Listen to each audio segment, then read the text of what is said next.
What's up, everyone? We are diving back into the multiverse today for another epic. What if Naruto's secretly political marriage with Hinata, Part 1? You enjoy this story? Make sure to hit that like button and subscribe to the channel for more fanfics like this. Now, let's dive right into the fanfic. Hey, I'm back and I've brought guests, Tazuna yelled as he entered the house. A woman quickly appeared to greet everyone. Hello. Oh Naruto-kun. Why you're back, it's so good to see you, the woman said as gave the boy a hug. I see you're with a new group. What happened to your old team? Yeah, some things changed so I got a new team, Naruto told the woman. Well hello there, I'm the great Jiraiya-sama, Naruto's sensei. I must say you're a fine-looking young lady. How about we get a drink and I can tell you about all things I've taught Naruto here. Jiraiya started to flirt but was quickly met by Naruto's fist. Don't you dare start Arrow Sennin. Naruto yelled. Hello, I'm Hyuga Hinata, it's very nice to meet you, Hinata said as she introduced herself. I'm Yamanaka Ino, pleased to make your acquaintance, Ino said as she too introduced herself as well. Well, it's nice to meet all of you, please you're welcome to feel right at home here, the woman told the group. Inari, come here quick. An old friend has returned. The woman called as a boy quickly ran down the stairs. What is it, mother? The little boy asked entering the room. What? Naruto ni-san. Inari said looking quite surprised to see the older blonde-headed boy. Hey, Inari, what's up? How you been? Naruto asked walking up to the boy and patted him on the back. You know, getting this place back together, got to stay strong after all, Inari said grinning at Naruto. Yeah, I can see. You've gotten even stronger since the last time I saw you, Naruto said as he smiled right back at the boy. Hey, why don't you guys take a seat and get comfortable? I'm sure you've got to be tired, Tazuna interrupted the two boys. Sure, thank you, we appreciate it greatly, Jiraiya said as everyone took a seat at the table. So Tazuna-san, I take it you're the Wave Country representative we were supposed to meet. Yes, that would be me. It seems I got quite famous after building the bridge, Tazuna said. Then you should have some information for us concerning the rest of our mission, Jiraiya said. Discover more. Books. Books and literature. Ah, well there really isn't anything to tell. There hasn't been all that much information. Apparently the group that's invaded the country and ultimately is trying to take it over is mainly made of rogue ninjas. From what our agents scouted, they're mainly ninjas from mist, sand, sound, and rain, Tazuna informed the group. I see, the sand and sound ninjas are probably runaways from the attack on Konoha. Mist and rain are both known for having very skilled ninjas desert them because of mistreatment and various other problems. Jiraiya said, I'm sure Hidden Sand is having too many problems of their over to worry about runaways, and no doubt the runaways from sound know better than to try and return in fear what Orochimaru would do to them for failing the big destroy Konoha plan. I see, it would seem your village has had troubles recently as well, Tazuna said. Yeah, we recently came under attack, a lot of good shinobi were killed and we lost our Hokage. But, a new Hokage is in charge now, and she's doing a fine job of stabilizing the village, Jiraiya said.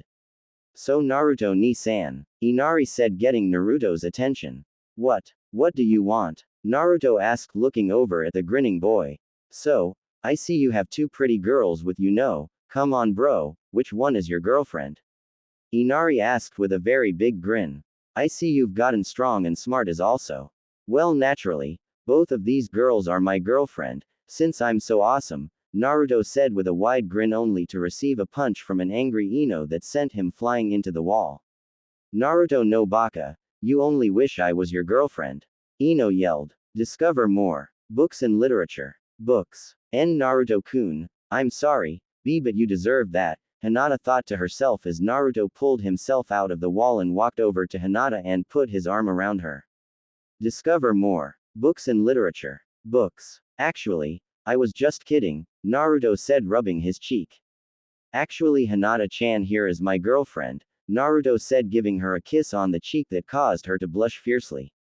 Naruto-kun. Hinata stuttered in shock. I see Naruto ni-san very good choice. She doesn't look as violent, Inari said which caused Ino to glare angrily over at the boy. What was that little boy? Ino said in a threatening voice. I said how lovely you are, Inari said quickly taking back his previous statement. I thought so, Ino said calming down. Hey Ero Sennin, do you mind if I go out for a little while? Naruto asked his sensei. What? Where do you plan on going? Jiraiya asked looking rather curious. I want to visit some people I know. I haven't visited them in a while. I figured it was time I paid my respects, Naruto said in a rather somber voice. Oh, I see, Jiraiya replied. Sure, but don't be out too long, we don't know where these enemy ninja are, don't let yourself get caught up in an attack, Jiraiya said to the boy. Yes, I'll try and be back soon, Naruto said as he got up and headed toward the door. Naruto-kun. Hinata began to speak. Naruto turned to face her. May I go with you? I would like to spend time with you. Huh, oh sure Hinata-chan, let's go. Even though the place I'm going isn't ideal for a date, Naruto replied as he opened the door, then he extended his hand to Hinata who took hold of it. The two of them headed off. I see Naruto has grown up a little bit. I never imagined he'd have a girlfriend, Tazuna said.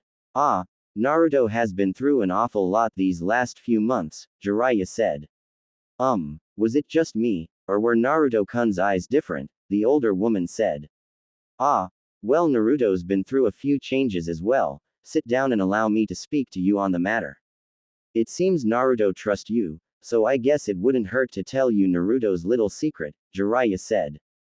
Naruto and Hinata made their way up a very tall hill as they headed for an open clearing. The cliff was steep, but had an incredible view of the town pointing out toward the ocean. The two arrived before two graves, both marked with crosses. One grave had withered flowers and half of a mask, and the other had a huge sword sticking out of the ground. Are these graves, Naruto-kun? Hinata nervously asked. Discover more. Books. Books and literature. Yeah, like I said, it's not an ideal place for a date. I'm sorry, Hinata-chan, Naruto somberly said to the girl. No, it's just that I was surprised, that's all, Hinata said. May I ask who is buried here? Are they friends of yours? More like enemies who taught me a valuable lesson, Naruto replied.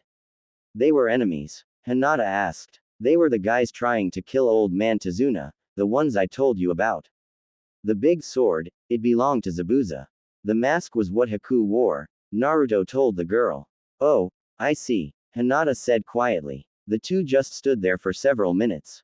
Naruto was deep in thought, remembering the encounters he had with the missing nin. Flashback. Let's get wild, Naruto said during the first encounter with Zabuza. Naruto stood silently remembering the whole fight, how he and Sasuke saved Kakashi. Do you have someone who is important to you? Haku asked, making Naruto look rather confused. What? Naruto asked. When a person has something important to protect, that's when they can become truly strong, Haku said.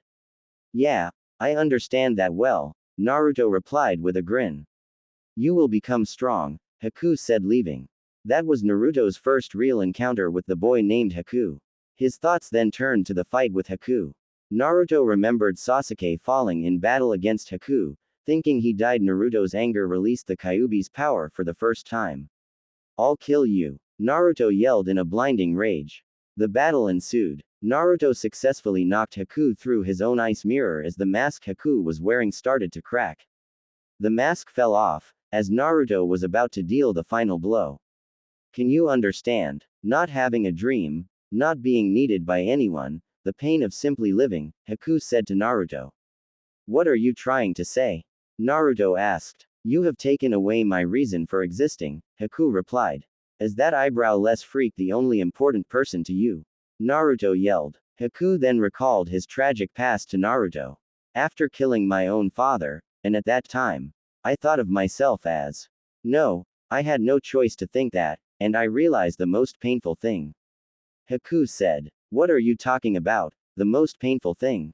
Naruto asked. That in this world, I am a person who is unwanted, Haku said as he recalled his memories of being found by Zabuza. Naruto-kun, please, kill me. Haku said, shocking Naruto. Naruto reflected on the events of that day. Haku saved Zabuza and then was killed in the process. Zabuza then attacked the man known as Geitu and then finally dying. Naruto remembered helping Kakashi bury the two dead ninja, reflecting on the many things he had learned from this encounter. End flashback. Finally, Hinata broke the silence. Naruto-kun, are you alright? Hinata asked. Why yeah, I'm just fine Hinata-chan. I was just remembering them, in my own way. These memories are dear to me, Naruto said. Suddenly the two were interrupted by incoming shuriken, which Naruto easily deflected. What? Who's there? Naruto yelled as he and Hinata got in attack stances. As a tall man, wearing a black trench coat, wearing a mask similar to Haku's appeared before them. I don't need to identify myself to children. So this is where they ended up. The piece of trash and his little punk, Zabuza was an embarrassment to our village, the masked man said, sparking anger in Naruto. How dare you say that? Naruto yelled, as he was about to attack. Ha, now no need to get angry kid, you've got more important things to worry about. The masked man said. What the hell do you mean? Naruto yelled. I got one word for you kid. Boom. The man yelled, snapping his fingers as the entire cliffside area beneath Naruto and Hinata exploded. The two were caught totally by surprise as the ground collapsed underneath them. The graves completely obliterated by the explosion as the two began to fall down the cliff. Naruto quickly regained his senses and grabbed Hinata. He then noticed Zabuza's broken sword flying by his head. Naruto quickly grabbed the sword and stabbed it into the side on the cliff to stop the genin from falling. Naruto then used his momentum to fling himself and Hinata back up and landed on the ground before the masked man. Damn you! Naruto yelled. I'm impressed boy. With the trash taken care of I guess I might play with you after all, the masked man said, as he was suddenly shocked as a punch clobbered him in the face sending him flying several feet back. The man used his legs to come to a stop and was surprised as he saw Naruto surrounded by a heavy purplish aura. Is that chakra? I've never seen anything like that before, the man said as Naruto charges at an incredible speed, with his claws and fangs emerged as he took a swipe at the man. You disrespected their graves. You bastard, I'm going to rip you apart. Naruto yelled, landing another crushing blow as the force from the punch broke off part of the mask. The man regained his composure and then covered his face up with the hood on his trench coat. Naruto was about to attack again when suddenly another masked man appeared. Hey, you're getting your kicked by a kid, the new masked man yelled at his comrade. Shut up. The kid is tougher than I thought, the man replied. Well, no worries, let's see how he likes his girlfriend being attacked, the man said as he fired a kunai at Hinata. Naruto quickly turned his attention to Hinata.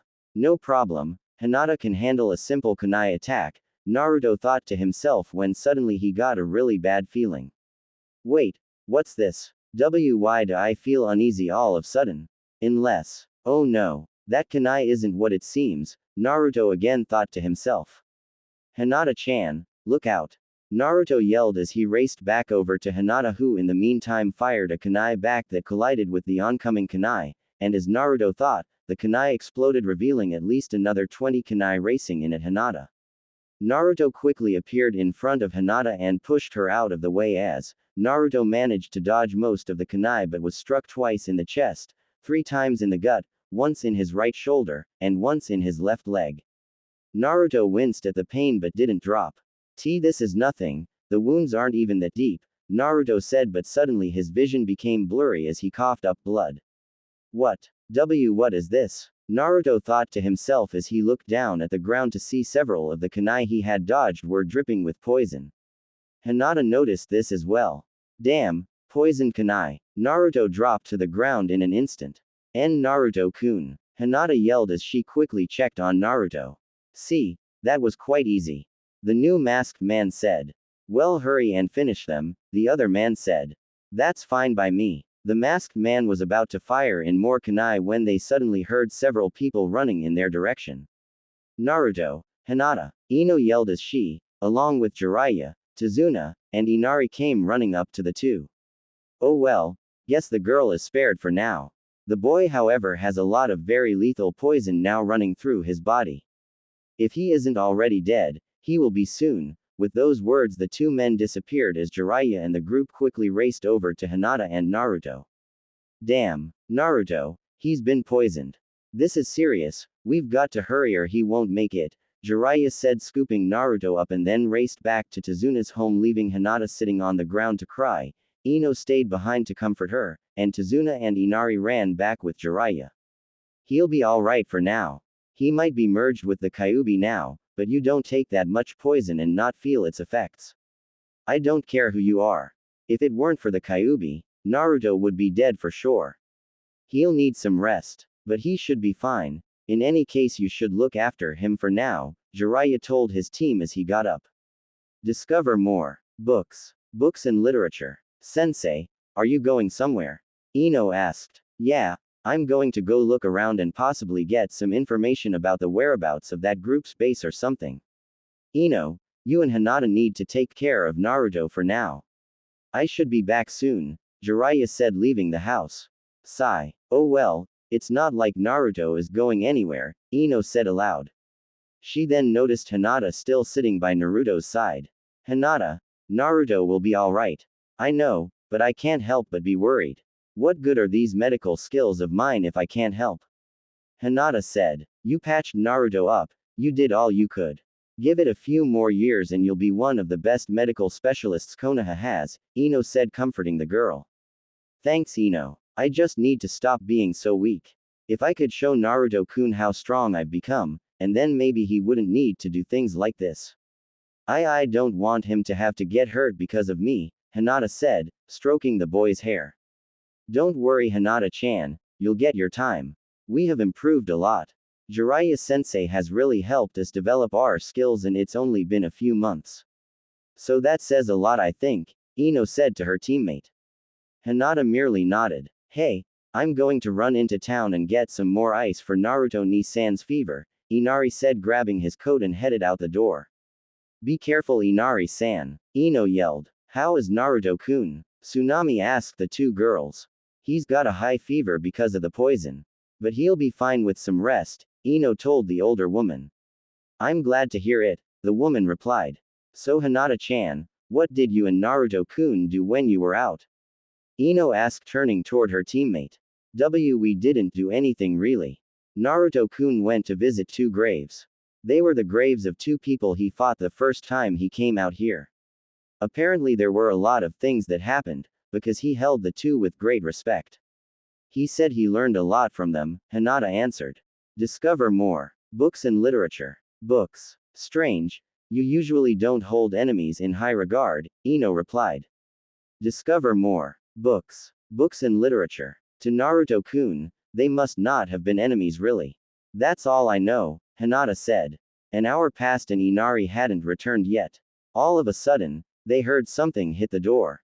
Ino and Hinata quickly ran to the door and opened it. They found a kunai stuck in the door with a message tied to it. Upon reading the message, they were shocked to find out that Inari had been kidnapped. The message stated that they were to meet at the riverside if they wanted the boy back alive. Ino, what should we do? Should we wait for Jiraiya-sensei to return? Or maybe we should go out there and find him? Hinata wondered. No, let's go, Hinata, Ino firmly said. What? You don't mean by ourselves, do you? Hinata nervously asked. Yeah, I do. We're shinobi of Konoha. We're not cowards. We'll never know how much we've improved until we test ourselves, Ino said. But, we could be killed if we don't understand what we're up against, Hinata said, trying to talk sense into her teammate. Hinata, we won't know unless we find out, and besides, Inari-san is in danger. I'm not going to let him be killed.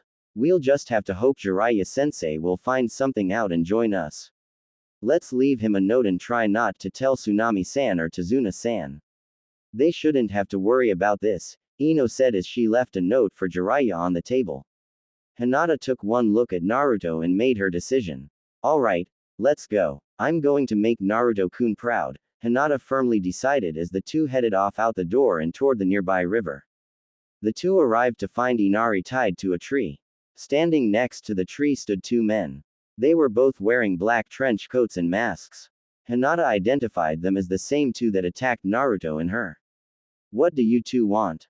Ino asked. Well, we figured we'd eliminate intruders in our land. This country is ours. We'll form a new village and run this country, the taller of the two men answered. We're here to fight you, so let Inari-san go, Ino said. Sure. We don't need him anymore, the other masked man said, cutting the ropes and freeing Inari. Inari-san, run. Get out of here, Ino yelled. Okay. Inari replied as he took off back toward his home. Alright. These masks and trench coats are hard to move in, so I say we dump them, the masked man who freed Inari said to his partner. It's fine by me, the other masked man replied as the two took off their trench coats revealing dark green pants, and the two men were wearing Junin vests similar to Konoha's Junin. They removed their masks. The taller man revealed his scarlet hair and violet eyes. The shorter of the two removed his mask. He revealed teal-colored hair and dark green eyes. Discover more. Books and literature. Books. Now, identify yourselves if you don't mind, Ino said. She looked up at the two and noticed they were both wearing hidden mist forehead protectors. The forehead protectors had slashes through them to signify that they were missing nin. Discover more. Books and literature. Books. Very well. I don't mind since you'll be dead very shortly. My name is Sakuraba Negira, the shorter of the two men said, introducing himself. My name is Mamonari Raikou, the scarlet-haired ninja replied. Now we've introduced ourselves, shouldn't you do the same? I'm Yamanaka Ino, the beautiful and ultra-talented female ninja, Ino said boastfully. My name is Hyuga Hinata, Hinata nervously said. A Hyuga, the Hyuga bloodline is a much talked about subject in both Hidden Mist and Hidden Cloud. You should be proud, you're quite famous, the man named Negira said to the girl.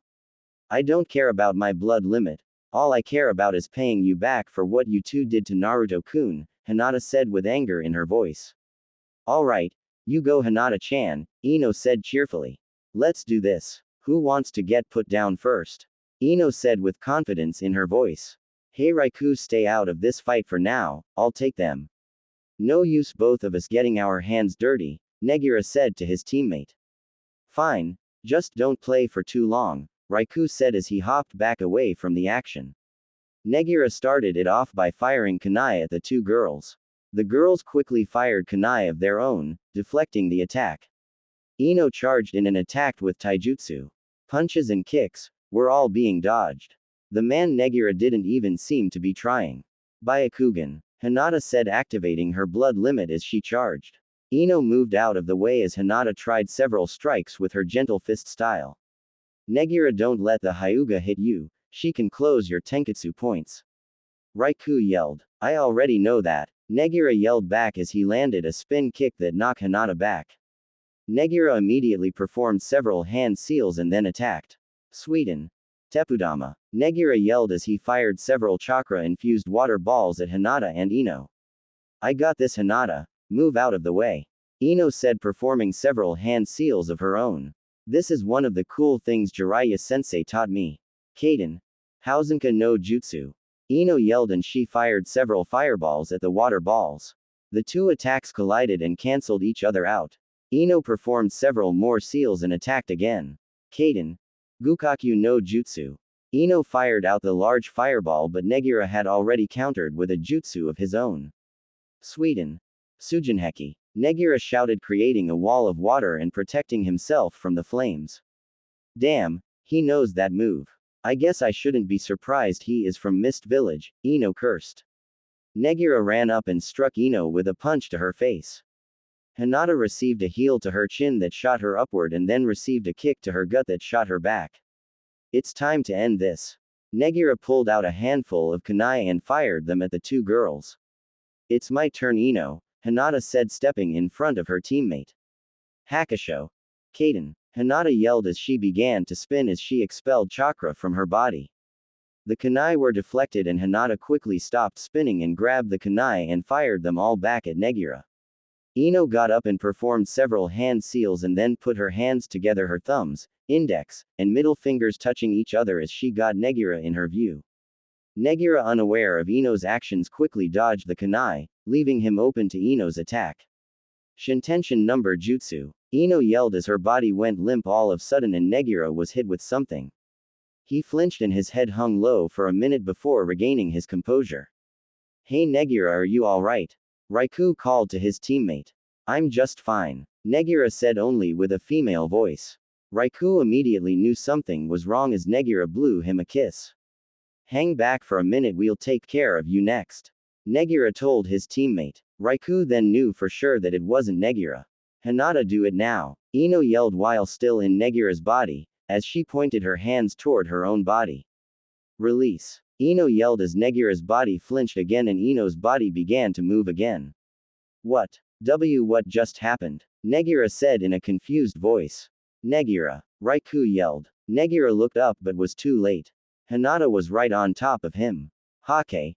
Rokuju Yansho. Hinata yelled as she struck 2, then 4, then 8, then 16, then 32, and then finally hitting all 64 of Negira's Tenketsu points.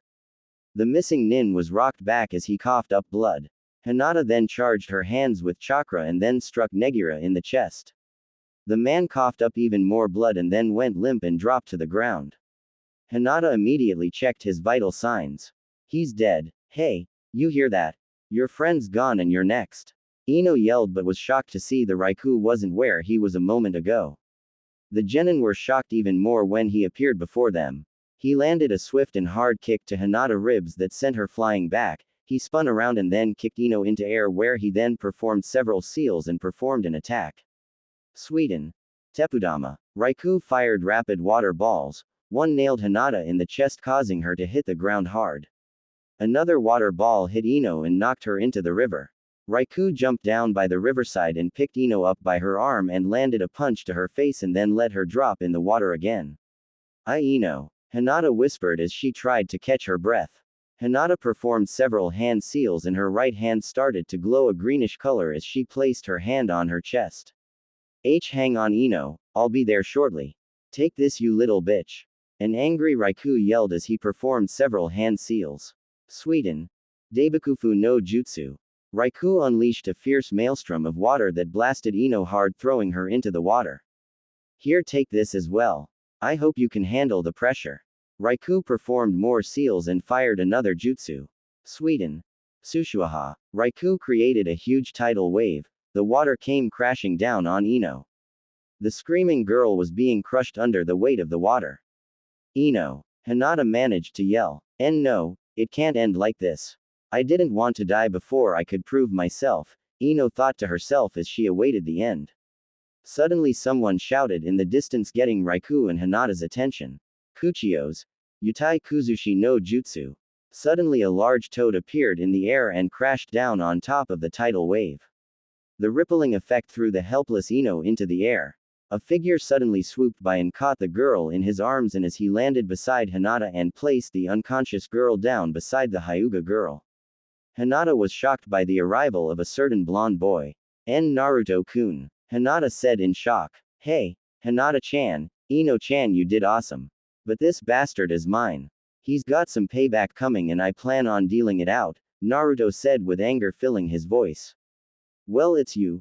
I thought we had killed you, Raikou said. No, I can't die, not against trash like you, Naruto said. The giant toad disappeared and Naruto immediately charged as he performed his old signature move. Kage Bunshin no Jutsu. Naruto yelled, creating 6 clones. The Narutos charged in at great speed, surprising Raikou as one clone punched him in the face, and then the clones attacked from all sides.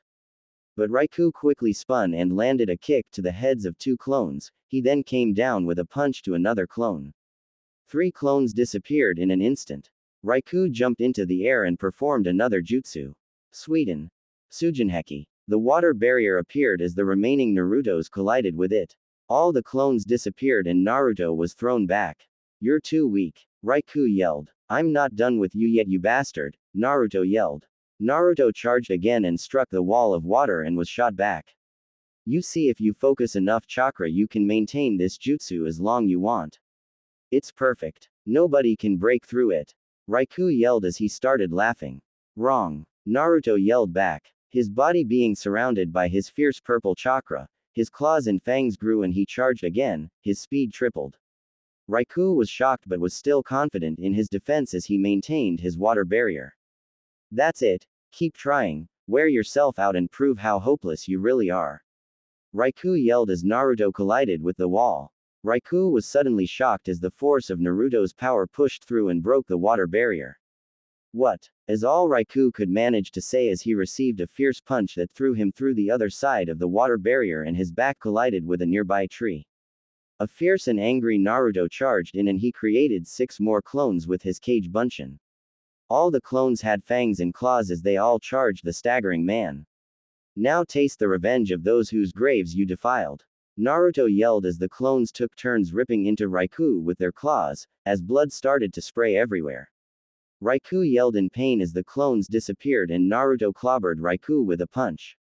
Raikou slowly staggered back to his feet and performed several more seals and attacked the oncoming Naruto. Suiden no Jutsu. Raikou yelled as dragon made of pure water emerged and headed straight at Naruto. Naruto, however, formed a ball in his right hand. Its color had changed. It was purple on the outside. Inside the ball you could see the red and blue chakra swirling together. Rasengan. Naruto yelled as he extended his hand forward with the Rasengan. The force of the attack ripped right through the water dragon. What? Raikou yelled as Naruto emerged through the dragon, the Rasengan then striking Raikou's chest, pinning him against the tree. The force of the Rasengan pierced through Raikou's chest and destroyed the tree behind him. Blood exploded from the wound covering the area as Raikou dropped to the ground, drenching it. The man weakly looked up at the angry Naruto. Why? How are you this strong? I'm strong because I have important people to protect.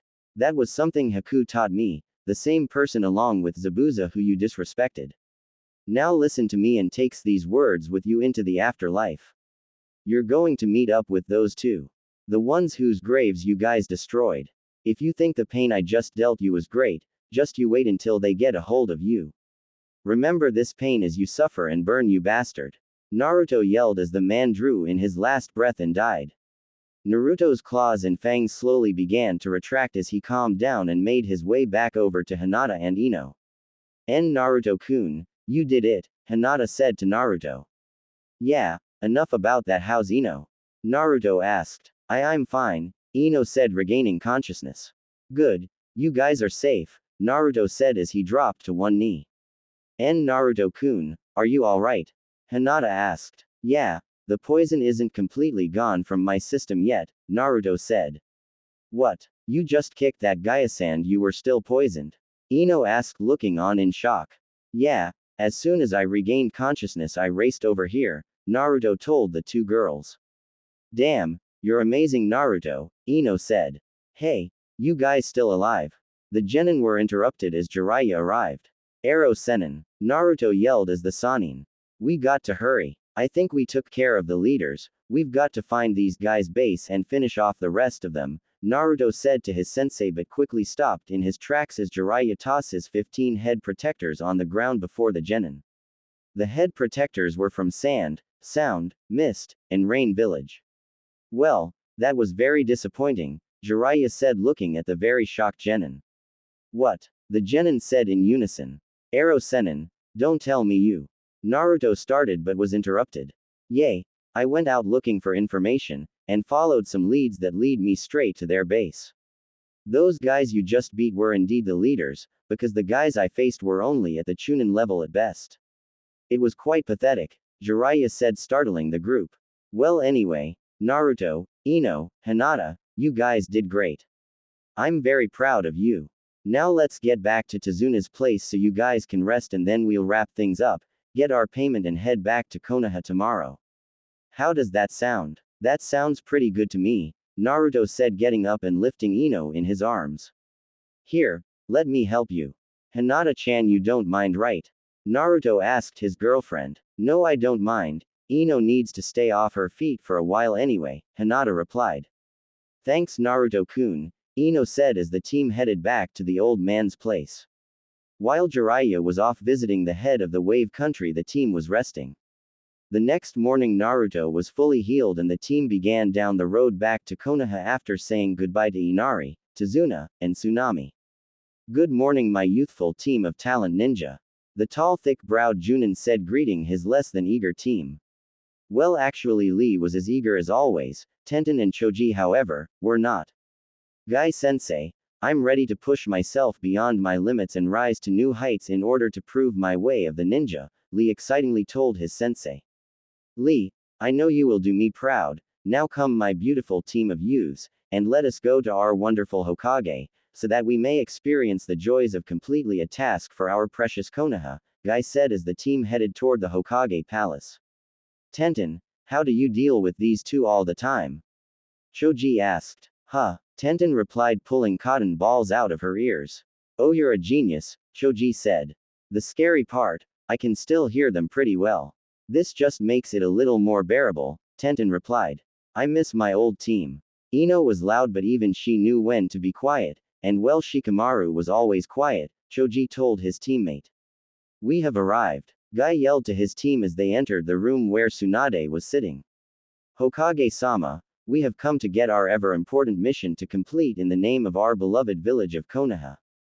Guy, shut up. You don't need to be so loud, you'll make your team go deaf, Tsunade said, tossing Guy a scroll.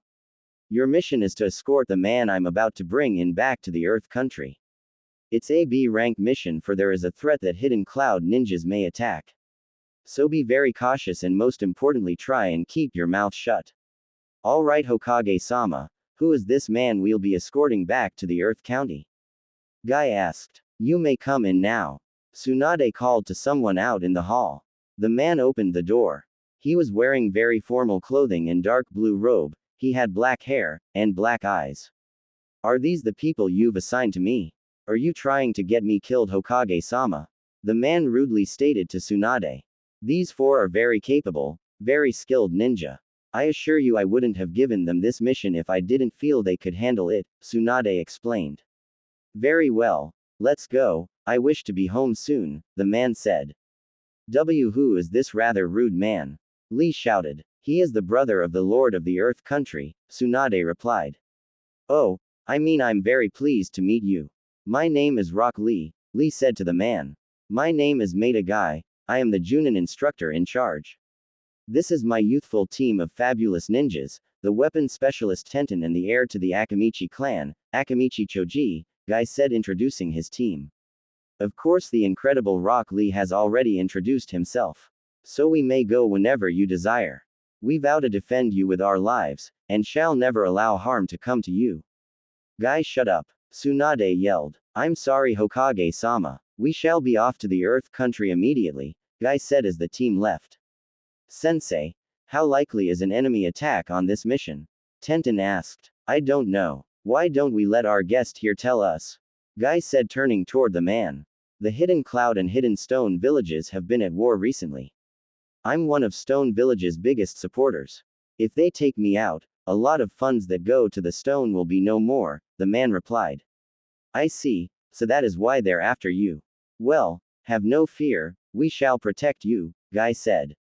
We'll travel by carriage. Tenten and Choji will ride inside the carriage with you. Lee and I will ride on top and guide the horses to our destination.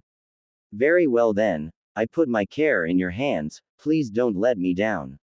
An entire village is counting on my return, the Lord said. Have no fear, Konoha's great and beautiful azure beast, the mighty Rock Lee will protect you from harm, Lee boasted as the rest of the group with the exception to Guy walked in silence. The team picked up the horses and carriage and exited out of the north gate and began their journey toward the Earth Country. Excuse me, but do you mind if I asked you a question? Tenten said to the older man. Be my guest, the Lord replied. Why would you come all the way to Konoha? I mean, if people were after you, why not stay in your own country away from harm? Tenten asked. It's simple. I'm visiting some friends on business. I was discussing matters with the Lord of the Fire Country to request assistance. He sent me to Konoha. You see, Hidden Cloud from the Lightning Country has been hitting us rather hard. They've been trying to invade the Earth Country. Attempts on my brother's life as well as my own have been made. It's been very rough. We had no choice but to try and get help from Konoha, the older man told Tenten. The group continued toward the Earth Country for several hours when suddenly, the carriage exploded. Tenten and Choji got the man to safety as Lee and Guy prepared to face the attackers. Who dares to attack the great Guy and the awesome Lee? Guy yelled out as a swarm of about 10 Hidden Cloud ninjas attack, firing kunai and shuriken. Tenten immediately fired several kunai in to deflect the attacks. Guy and Lee dodged several attacks and immediately charged in. Konoha Senpu, Lee yelled as he landed his signature move that clobbered one of the Cloud Ninja and fired him into another oncoming foe, knocking them both out. Guy attacked with a crushing right-hand punch that fired the ninja several feet away. As Guy and Lee were facing off with the first group of enemy ninjas, another 10 ninja attacked Choji and Tenten from behind. One of the foes landed a kick to Tenten's gut that threw her. Choji immediately caught her and sat her down before she could go flying. Tenten, are you alright? Choji asked. Yeah, I was careless and was caught off guard, that's all, Tenten replied. Alright, guard the Lord, I'll take care of these guys, Choji said with a confident smile. You're going to use it already? Tenten asked. I can't let Guy-sensei and Lee have all the fun now, can I? Plus I want to have something to tell my buddy Shikamaru when we get back to Konoha, Choji replied. Alright, but remember to take it easy, it uses a lot of chakra, Tenten said. I'll be fine, Choji responded. Choji immediately began performing hand seals and then bite his finger. Akamichi Keita. Kuchio's no jutsu. Choji screamed, slamming his hand on the ground, and suddenly a giant boar about the size of a rhino appeared with Choji standing on its back. Choji performed another set of hand seals. Akamichi Keita. Sumiyakaheki. Choji yelled, and with that the boar Choji was riding took off at an amazing speed. The enemy ninja had no time to realize what had happened, as literally with a blink of an eye, the boar with its tusks pointed outward speared 2 ninjas and threw them into 4 other foes. The remaining 8 ninjas began to retreat, but Choji hopped off the back of the boar as it disappeared in a puff of smoke. Choji charged with a speed that made Lee look slow as he drove a fist right through the gut of an enemy. Choji pulled his hand out and grabbed several kunai and fired them. The speeding kunai were too fast to dodge, and 2 more enemies fell when the kunai pierced their skulls. Choji then sped in and delivered a spin kick to another enemy's ninja's head. The force of the kick blasted the foe's head right off his shoulders. The remaining 4 continued to run away. Suddenly, Tenten pulled out 2 scrolls and sat them on the ground as she performed several hand seals. The scrolls shot up into the air as Tenten jumped high in between the 2 scrolls. Soshoryu. Tenten fired weapons rapidly from the scrolls at the 4 retreating ninjas. The weapons pierced and stabbed the remaining men as they all dropped dead on the ground before Tenten landed. Meanwhile, Guy spun around one foe and grabbed the man and cracked his back. Lee landed another spin kick and then spun behind another foe and quickly snapped his neck. Several minutes later, Guy and Lee took care of the rest of the enemies and the battle quickly came to an end. The Lord stood in shock at the skill of the team that was hired to protect him as Lee and Guy made their way over to him. Tenten helped Choji to his feet, because he was completely spent of all his chakra from his speed burst attacks. Lee, Tenten, Choji, I am so proud of you and the skills you possess.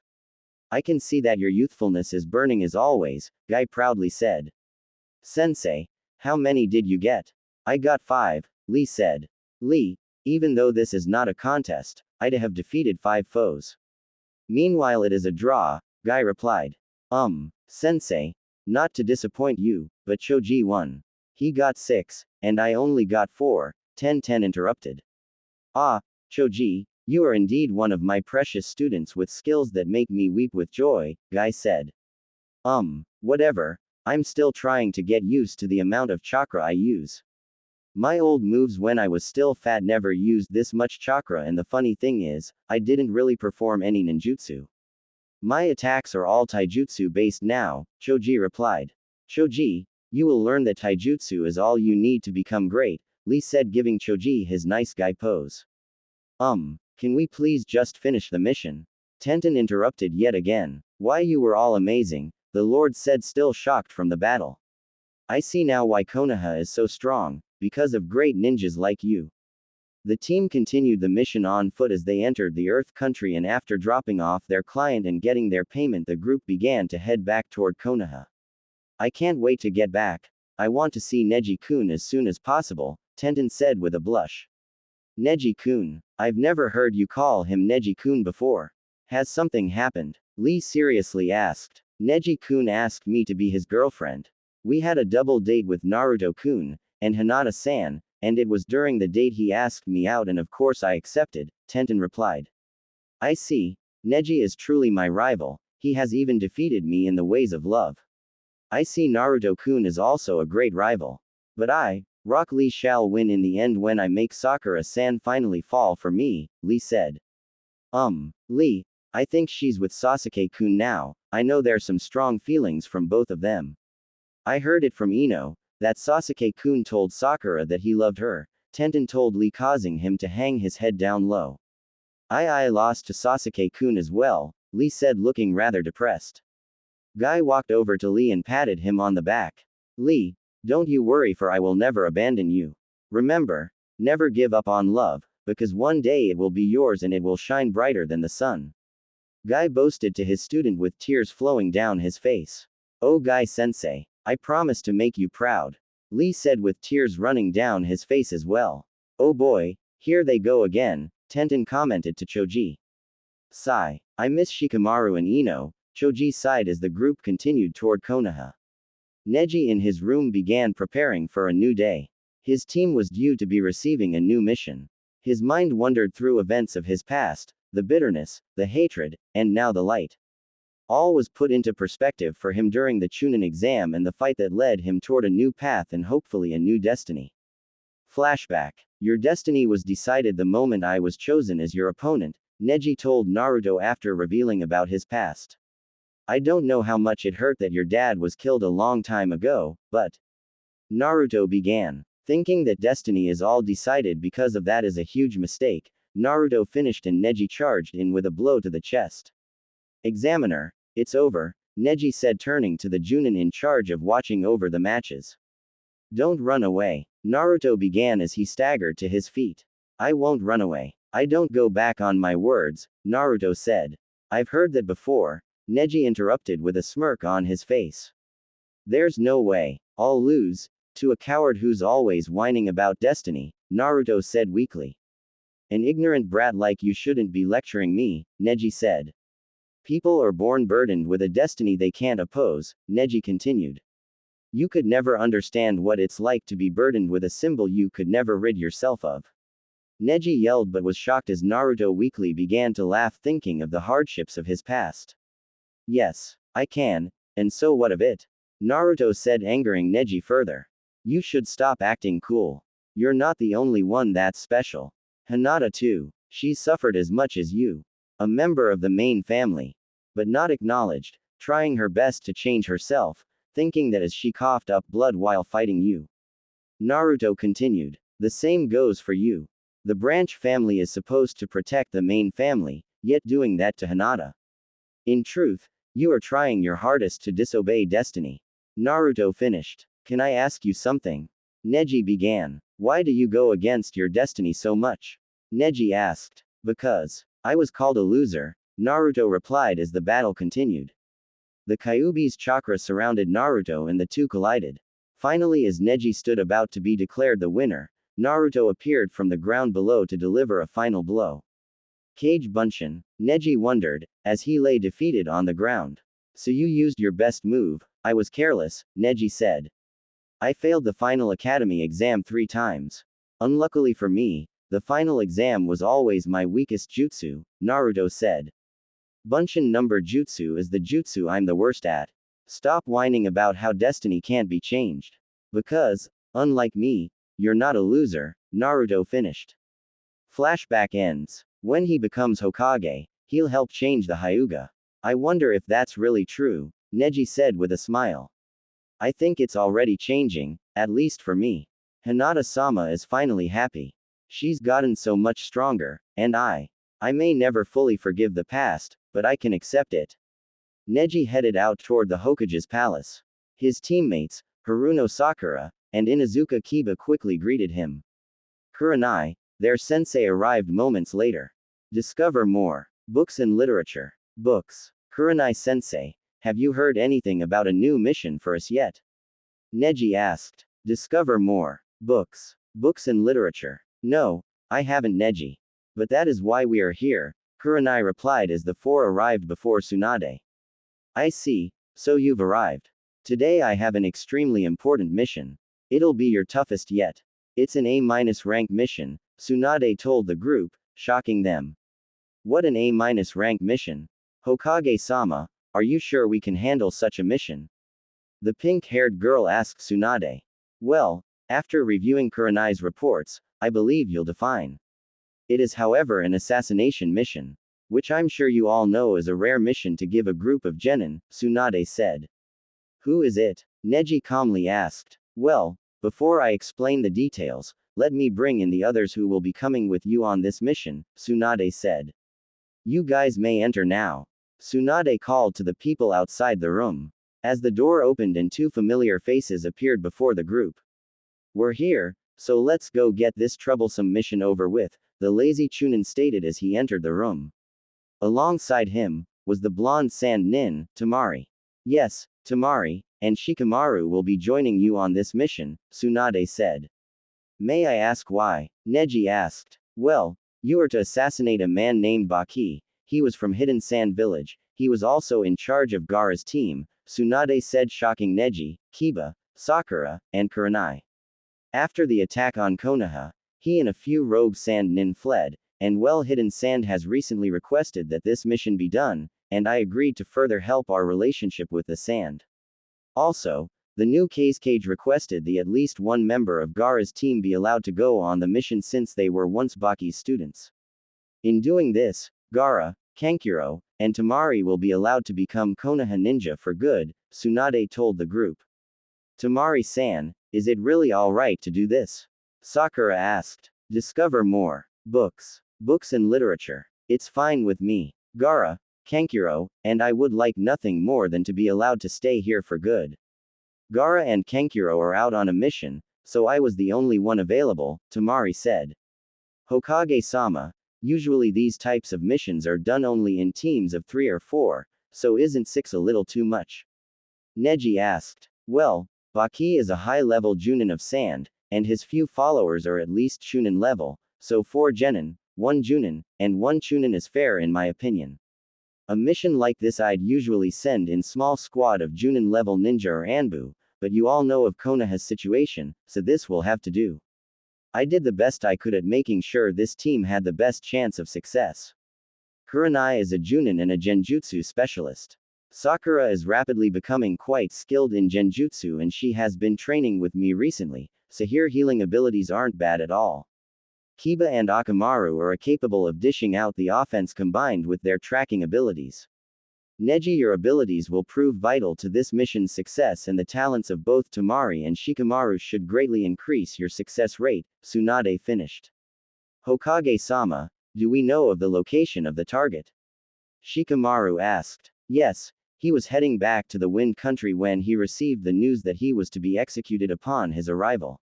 He is located just outside of the Wind Country. Through Anbu Scouts and Hidden Sands help we've mapped out where he is. I'll give the map to you, Shikamaru, study and memorize it. I expect to see you all back here in one piece. You are to leave immediately, Tsunade said, dismissing the team. The group headed outside to discuss their next steps.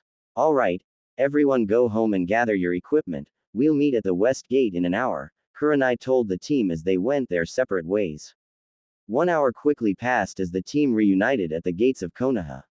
Okay, is everyone prepared? Kurenai asked. Everyone nodded in agreement as the gates opened and the team headed off toward the Wind Country. About how far do we have to go? Kiba asked. Well, it looks to be about a day's worth of travel. It might be a day and a half, but that should be about it, Shikamaru told his teammate.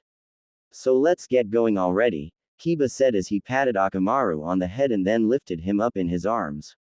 Kiba, there is no sense in rushing things, since we're going to try and ambush the target anyway, Shikamaru told the dog ninja. So do you already have a plan for us? Tamari asked. I believe Kurenai-sensei is in charge, so I haven't really thought about it much, Shikamaru replied. You're lying. I bet you've already got a plan just in case, Tamari said with a smirk. I might. Who knows, Shikamaru said to the Sand Genin. Shikamaru, I might be a Junin but I'm not against hearing ideas, Kurenai told the Chunin. Well, in all honesty, I don't really have a plan yet. I'm waiting until we get closer and get a better grip on the situation before I formulate any kind of a plan, Shikamaru told the group. The group continued to walk in silence for several hours. Shikamaru broke the silence when he started up a conversation with Tamari. Tamari, I've been wondering about something since we left, Shikamaru said, turning to the blonde girl. Oh, what were you wondering? Tamari asked. Is it really alright for you to be killing your sensei and all?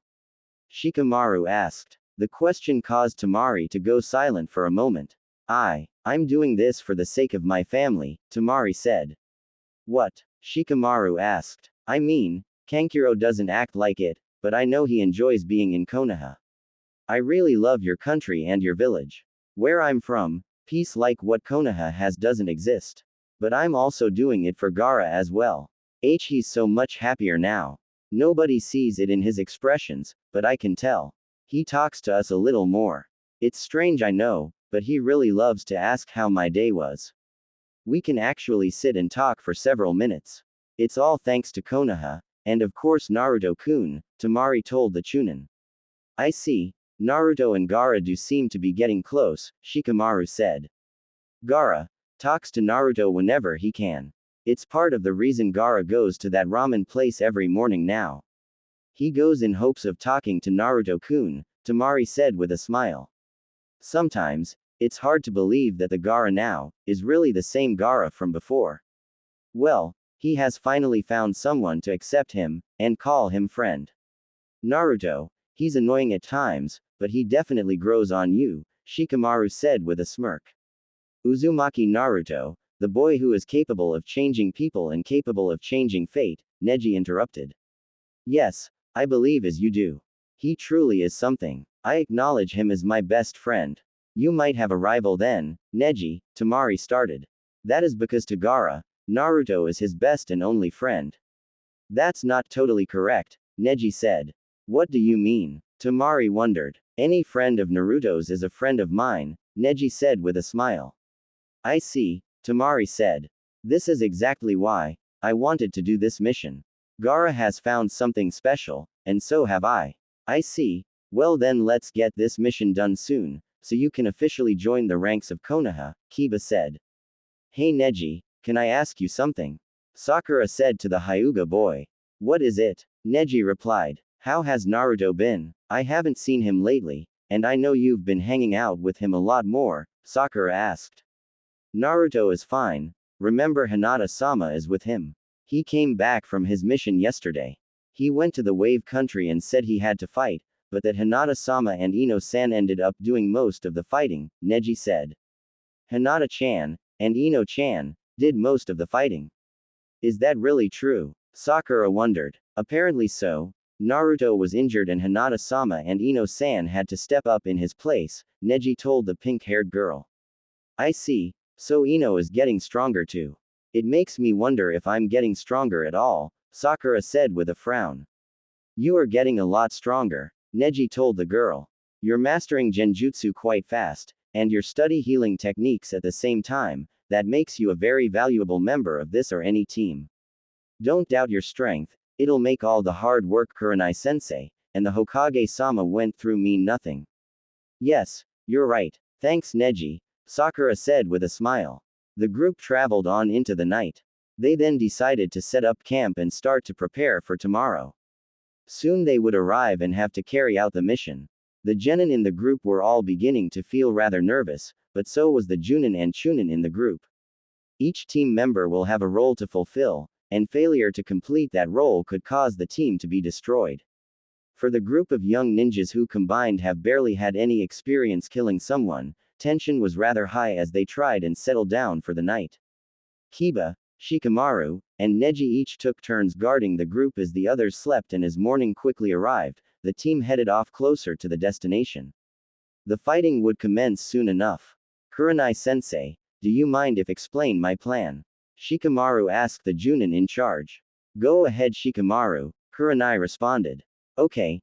Neji, first you'll use your Byakugan to check out the number enemies we'll have to encounter. Tamari, you'll draw them out with your attacks. Kiba, you and Akamaru will begin to take out any of Baki's followers. Kurenai-sensei will make contact with our target. Sakura, you should stay back and conserve your chakra for healing purposes, only attack if you have to. Neji, you'll cover Kiba. I'll cover the group and try and catch anyone in my jutsu. Once we eliminate the followers, we'll focus our attacks on Baki. Tamari, you should stay back and focus on ranged attacks. Kiba, your job will be the same, just strike as you can. Sakura, you'll take care of our injuries. Does everyone understand? Shikamaru asked the group. Everyone in the group nodded a yes. Neji, you may begin. Byakugan. Neji activated his blood limit ability and focused on the building. Shikamaru, there are a confirmed 12 men, including our target, Neji told the Chunin. Only 11 guys to beat up. That won't be very fun, Kiba said. Wait a moment, they are acting strange, Neji told the group. What do you mean? Shikamaru asked. But Neji didn't have time to reply, as everyone was temporarily stunned to see the building explode. Discover more. Books and literature. Books. Discover more. Books and literature. Books. What the hell happened? Kiba yelled, as suddenly a barrage of shuriken attacked the group. Neji quickly stepped forward and began to repel the attack. Kaden. Neji yelled as he deflected all the shuriken with his technique. Not bad. I never expected a Hyuga to be sent in the group, the man known as Baki said as he emerged from the smoke with his followers. Now attack. Baki yelled as the other ninja attacked the party. Kurenai immediately pulled out a kunai in each hand and charged through toward Baki, ignoring his men. The man drew two short swords from his belt and then collided with Kurenai. A loud clang could be heard as the metal from the weapons collided. Meanwhile, Shikamaru and the rest of the group got ready to attack. Shikyaku number jutsu. Kiba yelled as his claws and fangs grew. Kiba then charged with an attack. Suga. Kiba yelled as he spun through two opponents and clobbered another, sending the ninja flying to the ground. The two ninja who Kiba missed headed straight at Sakura, who immediately prepared a rather deadly attack for the two men. Sakura quickly jumped over them and simply touched both enemy ninjas' foreheads with her index and middle fingers together. Genjutsu. Insudento Shouten no Jutsu. Sakura yelled as she landed behind the two men. The enemy ninja immediately dropped to their knees and began screaming as they dropped to the ground. Sakura, what did you do? Shikamaru asked the pink-haired genin. That was a little trick Kurenai-sensei taught me. That technique made them picture their own horrific deaths causing a massive heart attack, and well, you know the rest, Sakura replied. Damn, that's harsh, Shikamaru said. Remind me to never piss her off, Shikamaru thought to himself. How about the two of you stop talking and focus on fighting? Tamari interrupted as she pulled her fan out and attacked three oncoming opponents. Daikamedachi number jutsu. Tamari yelled as she attacked with her fan, creating a whirlwind that ate up the enemies and slices them up to pieces. As the three bodies dropped, Neji charged at two opponents and delivered a forward thrust to one opponent's chest. At the same time, he used his left index and middle finger and landed a single strike to the other enemy's throat. The two men dropped to the ground. Kurenai and Baki continued exchanging attacks, their weapons clanging. Baki was temporarily surprised as Kiba came at him spinning, and his technique struck Baki in the chest, causing the Sand Junin to be pushed back. Kiba stopped his spin and was shocked to see his attack did nothing, as the vest Baki was wearing cracked and broke, revealing that it was made of metal. Baki then landed a quick kick to Kiba's gut, throwing him back, and then landing a spin kick to Kurenai's face, throwing her to the ground. The Leaf Junin quickly returned to her feet, but Baki showed great speed by spinning around behind her and slashing her back with one of his short swords. Baki then kicked her in the back hard, causing the Leaf Junin to fall to the ground hard. The Sand Junin then turned to face his remaining opponents as he witnessed the rest of his troops all fall to the ground. Impressive. They all fell without even touching you, Baki said. Tamari. Baki called to his former student as he turned to face her. You're good at using wind, but I'm even better, Baki stated as he used his two short swords and slashed the air, shocking the group as a strong force of wind completely engulfed Tamari and lifted her into the air.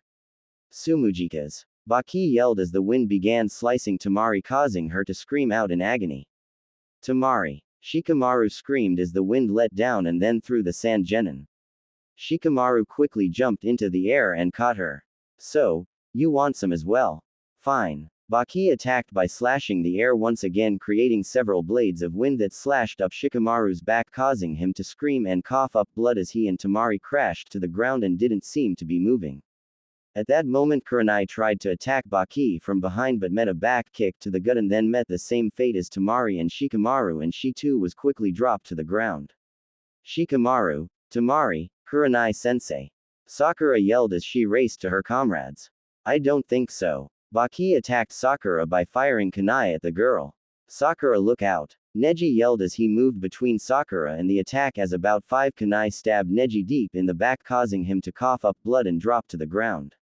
Neji. Sakura yelled in concern. Damn you. Kiba yelled. Let's go, Akamaru. Kiba said as he and Akamaru ate a soldier pill each. Jujin Bunshin. Kiba yelled as Akamaru transformed into Kiba. The two charged at their opponent. Gatsuga. Kiba yelled as he and Akamaru started their own whirlwinds and attacked Baki head-on. Attacking with a whirlwind? That won't work on me, Baki said with a smile. K's number Yeba. Baki yelled as blades of wind counter and attacked Akamaru and Kiba. The force of the attack threw the two back. Akamaru transformed back to his normal form and Kiba quickly caught the unconscious puppy as another blade of wind struck Kiba, sending him to the ground, cradling his friend as he also went unconscious. Kiba. Sakura yelled. No, I'm all alone. Shikamaru, Kurenai-sensei, Neji, Tamari, and Kiba were all defeated. Now it's your turn. Baki yelled as he charged at Sakura. Die. Baki yelled when suddenly, he stopped dead in his tracks. What is going on? I can't move. Simple. I got you with my Kajimane no Jutsu, an injured Shikamaru said as he stood up weakly and then tried to keep himself up. I thought I killed you, Baki said in shock. Sorry. I don't die that easily, Shikamaru said. Neji, do it, Shikamaru said as the injured Hyuga attacked. Hakusho. Rokuju Yansho. Neji yelled as he proceeded to strike all 64 Tenketsu points. Baki coughed up blood in his place, still unable to move due to Shikamaru's jutsu.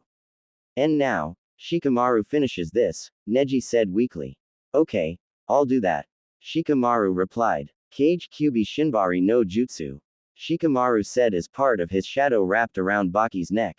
The land became quiet and all that could be heard was a scream and then the sound of a man's neck being snapped. Shikamaru dropped the jutsu and the body of Baki dropped to the ground. You guys did it, Sakura happily said, but her smile quickly disappeared as Neji coughed up a lot of blood and dropped back to the ground as blood began to flow freely from his kunai wounds. Shikamaru also dropped to the ground as Sakura was left the only healthy and conscious ninja. This is bad, I don't know what to do. I don't know if I can heal everyone, Sakura said, dropping to her knees as tears began to form. Sakura, heal Kurenai-sensei, she's a Junin, she should be able to get us help the fastest. Then try and stop Neji's bleeding, that should be your top priorities, Shikamaru told the girl in his weakened state. Sakura wasted no time and rushed over to Kurenai and began healing her sensei. After several minutes, Kurenai began to regain conscious and then quickly realized the team's current situation. Damn, I was out for too long. Neji, Shikamaru, Tamari, and Kiba are all hurt pretty bad, Kurenai said, looking at her team of injured ninjas as Sakura was now working on helping Neji. Sakura, you've got to stop Neji's bleeding, he's losing a lot of blood. After you do that, get Shikamaru back on his feet. I'm going to head off and try and get us some help, Kurenai said as she took off as fast as she could for a way to get her team some help. Several hours of healing passed, the team was stabilized but only Shikamaru and Sakura were conscious. Kurenai was able to reach a nearby town where she was able to get some help and the group was then moved to a small village. From there, Kurenai was able to contact Konoha and get her team to a hospital. Kiba, Akamaru, Neji, and Tamari all lay in respective hospital beds unconscious. Kurenai and Shikamaru were both forced to stay because of their injuries as well. Now the team's friends would have to watch and wait in hope that their comrades would recover. It has been very difficult for the hyperactive blonde shinobi. Naruto wasn't used to being quiet. But as he sat in the hospital room, he and Hinata watched over Neji, whose unconscious form was still recovering from his injuries. Hey Hinata-chan, is Neji going to be alright? Naruto asked the Hyuga. Tsunade Ne-chan said his injuries weren't too serious, but they were deep and he had lost a lot of blood. She said with some rest he'll be fine, Hinata answered. Neji-kun, are you alright? Tenten yelled as she raced into the room. Tenten-chan, there's no need to rush in here like that, Naruto told the girl. Hinata, how is Neji-kun? Tenten asked. I just found out about him getting back. Lee had heard from Sakura-san, and he said Neji-kun was hurt badly. Well, like I just told Naruto-kun, Neji-ni-san is hurt but he'll be alright with some rest, Hinata told the concerned weapon master. Tenten, Naruto, Hinata-sama, you're all here, Neji interrupted the three as he awoke. Oh Neji-kun, I'm sorry I must have woke you up, Tenten apologized to the man she loved. No, it's alright. I'm glad to see you guys are all here with me, Neji said. Of course we'd be here for you, we all really care about you stupid, Naruto said with a smirk. I know, I'm just really glad, Neji replied. Neji-ni-san, Tsunade ne-chan said for you to take it easy, Hinata told the Hyuga boy. Yeah, you'll be up soon enough anyway. I mean you are the same guy who survived getting holes in your body from that weird spider guy. So these injuries are a piece of cake to you, right? Naruto said. I guess you're right, Neji replied. I'm really tired though. Neji-kun, then please rest. We'll be right here if you need anything, Tenten told the boy. Will you guys really be here when I awaken? Neji asked. Sure we will, if that's what you want, Naruto replied. Thank you. That would mean a lot to me, Neji said as he drifted back off to sleep. Tenten pulled up a chair next to Neji and held his hand. Naruto-kun, do you think Neji-ni-san would be mad at me if I left for a few minutes? Hinata asked. I don't think so, besides he'll probably be out for a while. Where do you plan on going Hinata-chan? Naruto asked. Well, Kurenai-sensei and Kiba-kun are both here. I'd like to go see them for a few minutes, Hinata replied to the blonde. Sure. When you go get back we can check up on Tamari-chan and Shikamaru, Naruto said. Okay. That sounds good Naruto-kun, Hinata said as she headed toward the door. See you in a few minutes then Hinata-chan, Naruto said with a smile as Hinata entered the hallway and headed toward the front desk. Now let's see, where is Kurenai-sensei's room at? I found Kiba-kun's room, Hinata said to herself out loud as she checked the hospital log. Hey Hinata, how are you? Sakura said coming from down the hallway as she approached the Hyuga girl. Hello there Sakura-san, I'm fine, and what about you? Hinata replied. I'm good, I just got done visiting Kurenai-sensei, and she's doing better. She'll probably be able to leave tomorrow, Sakura said. You just came from her room. I couldn't find it in the log. Where is it at if you don't mind me asking? Hinata asked the pink-haired girl. Go down the hall and make a right, and then a left. It's that first door on your left, Sakura replied. Great. Thank you very much Sakura-san, Hinata said to the girl. I'll see you later. Okay. See you later Hinata, Sakura said waving to the girl as Hinata headed down the hall following Sakura's directions. Hinata reached her destination and knocked on the door. Sensei, may I come in? Hinata asked. Yes, come on, Kurenai replied from behind the door. Hinata entered the room and closed the door behind her and made her way over to Kurenai. How are you Kurenai-sensei? Hinata asked. Oh, I'm fine Hinata. My injuries weren't that serious, Kurenai replied. That's good to hear. Sakura-san told me you might get out tomorrow. I'm visiting with Neji-ni-san at the moment. Tsunade ne-chan said he'd need to stay here a few more days, Hinata told her former sensei. Tsunade ne-chan. Hinata, when did you start calling her that? Kurenai asked. Tsunade ne-chan told me to call her that. She said, since I was seeing Naruto-kun that I should start calling her Tsunade ne-chan to sort of help Naruto-kun out. He always called her Tsunade Obaken, and well she didn't like that very much, Hinata said with a smile. Oh, I see. Hinata, you seem so much happier these days, Kurenai said giving Hinata a small smile. I am a lot happier now. Naruto-kun and I are together. Jiraiya-sensei is teaching me a lot. I have so much more confidence in myself now, Hinata replied. That's great, I am so happy for you. I was always worried about you. You never believed in yourself, you always looked down upon yourself. Getting to see you like this makes me so happy, Kurenai told the girl. Kurenai-sensei, thank you for all you've done for me. I've never told you that before and I've been meaning to. You've protected and taken care of me like a sister or even as a mother. That meant so much to me. I can never thank you enough, Hinata said to the older ninja. Hinata, tell me something. What do you think was the reason you were able to change so much? Kurenai asked. Well, you always believed in me. Then even though it took me being thrown out of the Hyuga clan, I was able to be with Naruto-kun and even tell him how much I loved him. It's also Neji Ni-san and Jiraiya-sensei's training.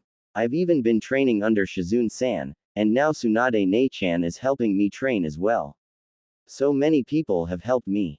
I believe that is why I was able to change, Hinata told her former sensei. Well, although that might be correct as well, the first reason, and the main reason why you were able to change was you. Hinata, your desire to change is what led to all this, Kurenai told the young Hyuga. I'm just glad you're finally finding happiness. Just remember to take care of yourself, and don't be a stranger. You got it, Kurenai-sensei, Hinata said with a smile. Well, I'm going to go visit Kiba-kun for a minute, and then I'm going to go back and check on Neji Ni-san, Hinata said walking over to the door. Okay. Take care of yourself, Hinata, Kurenai said. I will, Kurenai-sensei, Hinata said leaving the room and shutting the door behind her as she headed toward her former teammate's room. Hinata arrived and then entered the room to see her teammate resting, as his puppy Akamaru laid beside him. Upon her entering the room, Akamaru's ears perked up and the puppy quickly raised his head to greet the girl. Hinata walked over to the bed and patted Akamaru on the head. I see you're doing all right, Akamaru. That's good. But how is Kiba-kun? Hinata said aloud as she scratched the puppy behind his ears. Hey Hinata, what are you doing here? Kiba said turning his head slightly to greet her. I was just checking up on you, Kiba-kun. I heard you got a pretty bad injury from protecting Akamaru. I'm glad to see Akamaru wasn't hurt too badly, Hinata said. Yeah, I didn't want to think about Akamaru being hurt badly ever again, so I did what I could, Kiba replied. Are you alright, Kiba-kun? Hinata asked the boy. Yeah, I'm fine. I exhausted my chakra and then took that hit, so I'm a little out of it. How are the others? Kiba asked. Kurenai-sensei is fine. She'll be allowed to leave probably tomorrow.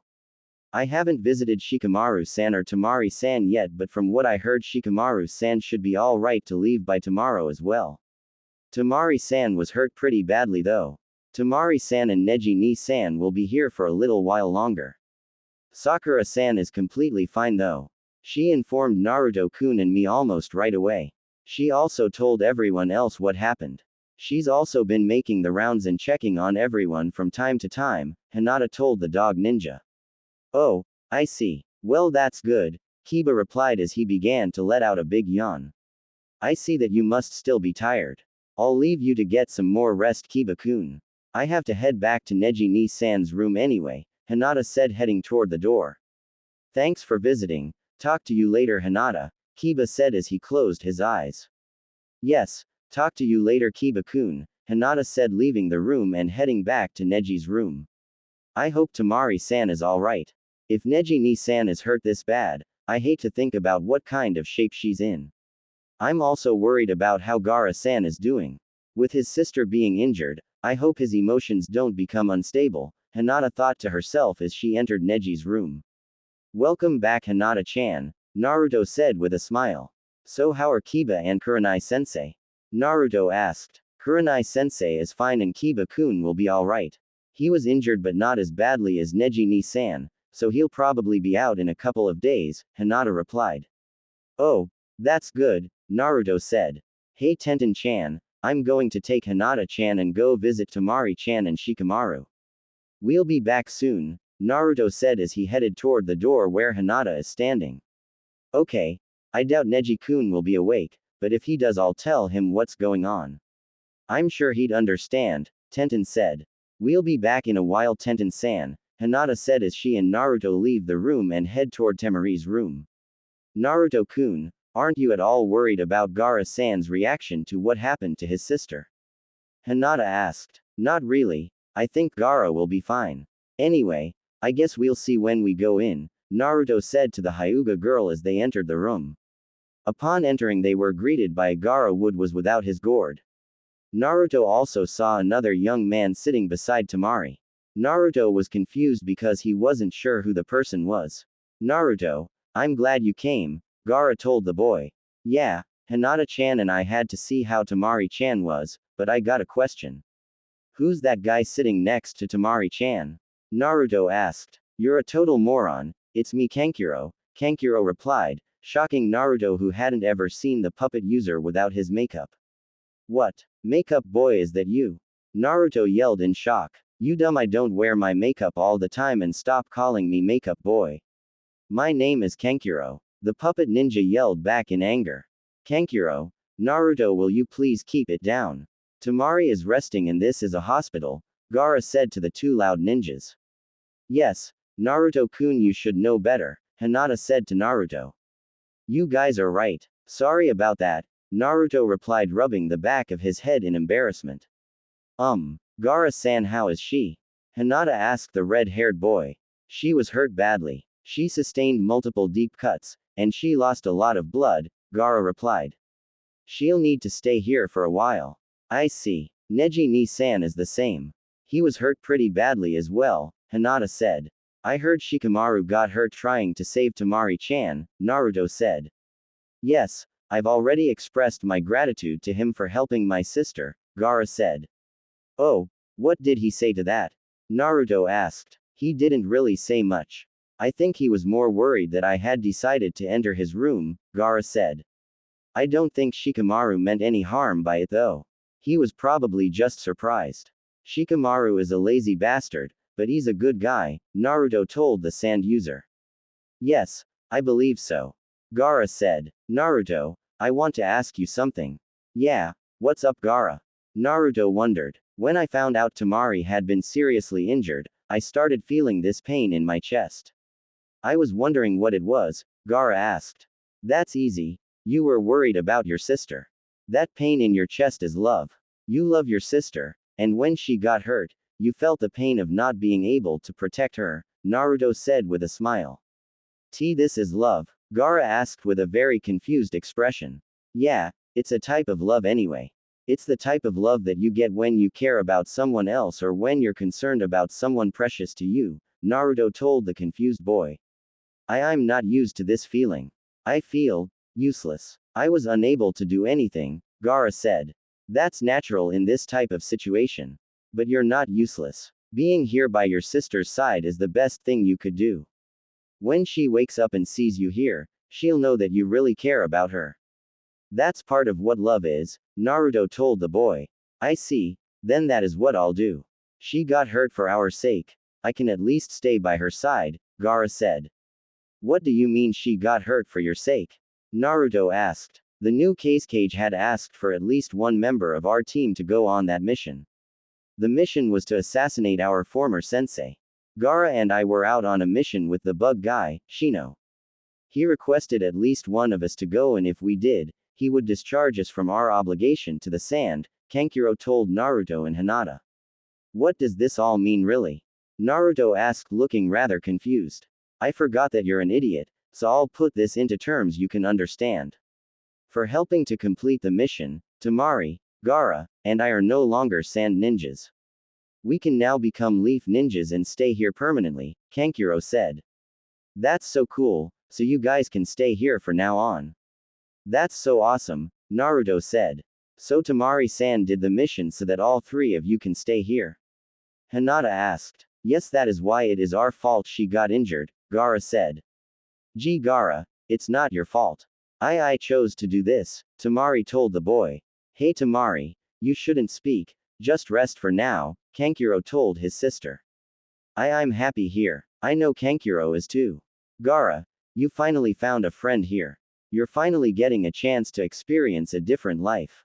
A better life. I couldn't let this chance slip away. In our home village, nobody understands you. In Konoha, even you can be happy. I want to see my baby brother smile. That's why I would gladly risk my life. Tamari told her brother. Kankuro, Gaara, Hinata, and even Naruto were silent for several minutes. You see Gaara. This is love, Naruto said, breaking the silence. I want to experience it. Love. That will be my new reason to exist. I exist to experience the emotion that is love, Gaara said. What? Gaara has totally changed. I hate to admit it, but that loud-mouth brat is pretty amazing, Kankuro thought to himself.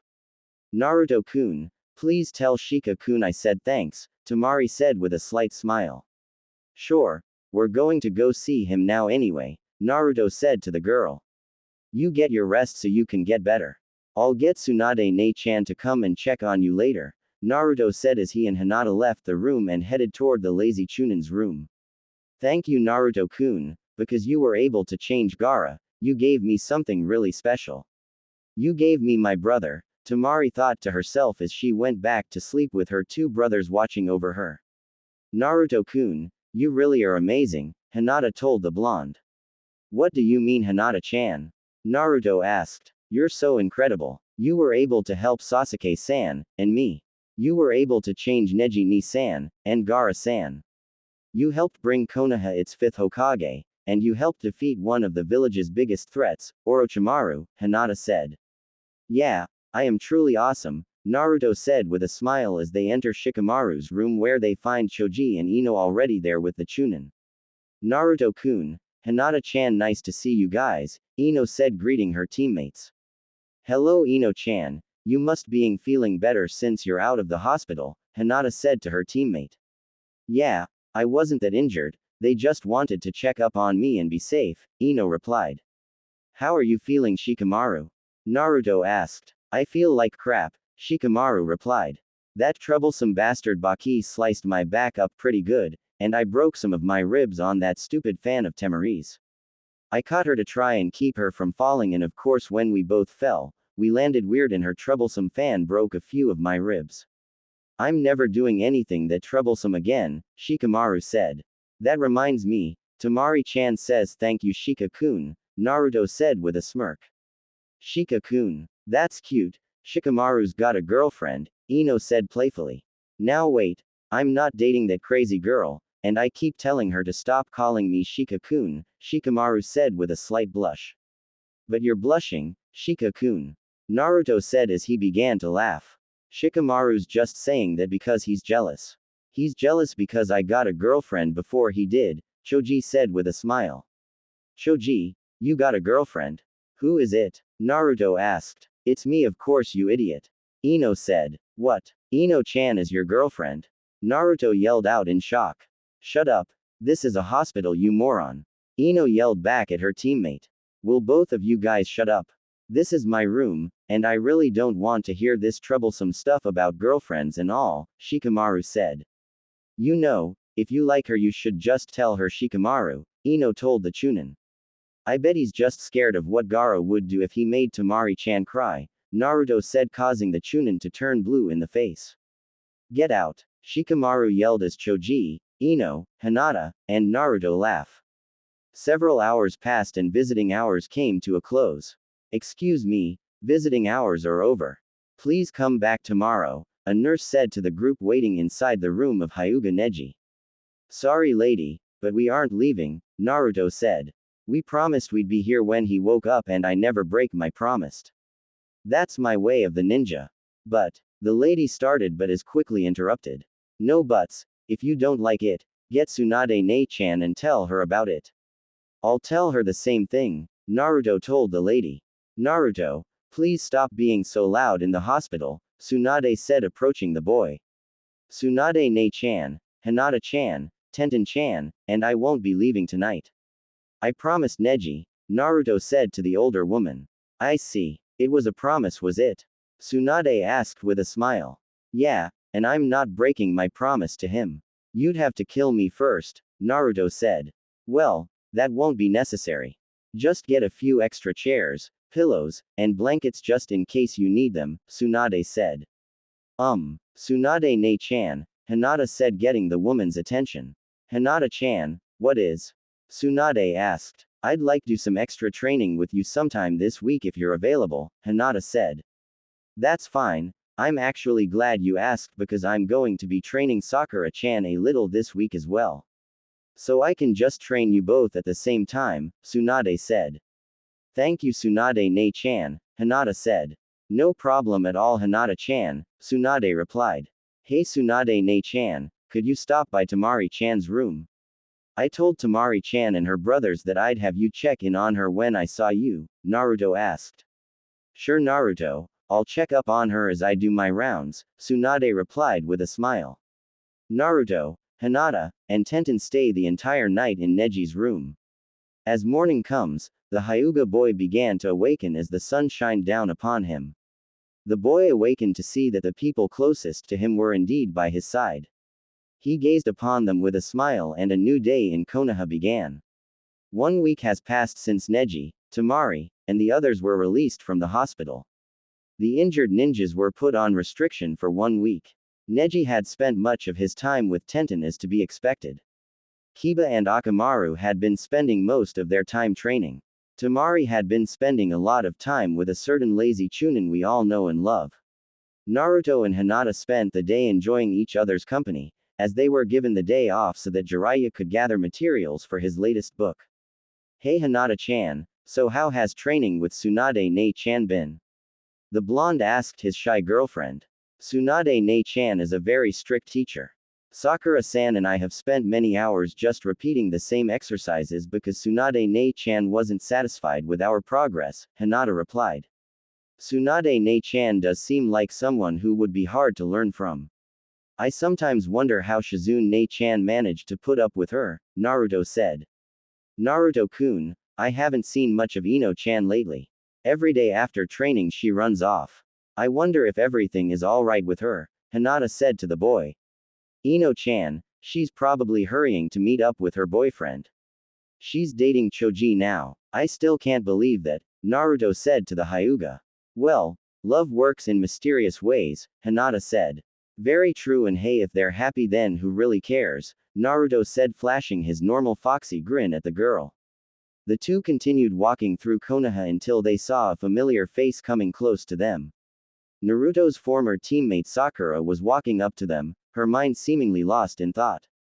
Discover more. Books. Books and literature. Sakura-chan, what's up? Naruto yelled as the girl got closer.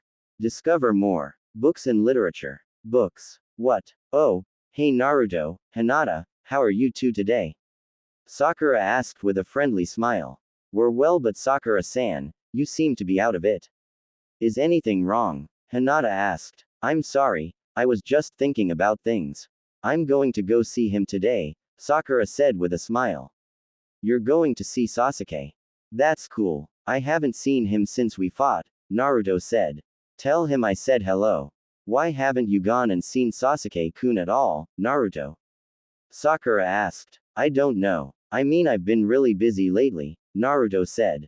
You're too busy to see how Sasuke-kun is doing. That doesn't sound like you, Sakura said to the boy. I know, it's just that.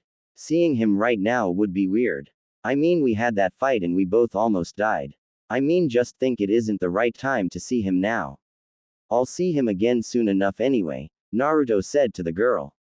I see. I guess I really don't understand, but you two did have serious issues concerning each other. I just think Sasuke-kun could use all the encouraging he can get. He's trying to earn everyone's respect and trust back, and he's working very hard with training right now, Sakura told the two standing before her. Sakura-chan, Sasuke and I are brothers. So don't worry, we'll see each other when we see each other, Naruto said with a grin. Well, see you later Sakura-chan, Naruto said as he began to walk away. Goodbye Sakura-san, have a good day and give Sasuke-san our best, Hinata said as she and Naruto walked away arm in arm. Those two make a really cute couple, Sakura said with a smile as she began to walk toward the Uchiha Manor. As she arrived, she noticed several Anbu stationed near the entrance. Sakura's thoughts were quickly interrupted by a familiar voice that came up before her. Yo, how are you Sakura? The silver-haired Junin asked. Kakashi-sensei, were you just with Sasuke-kun? Sakura asked. Yes, we were training. We're finished though. So what brings you here? Kakashi asked. Well, I was coming to visit Sasuke-kun and maybe even taken him out for a date around Konoha. He must be bored staying in his home all the time, Sakura told her former sensei.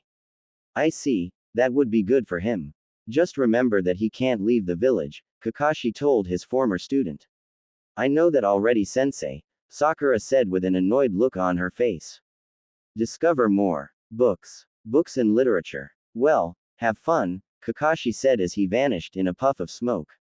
Discover more. Books. Books and literature. What does that mean? Sakura wondered as she entered the Uchiha Manor.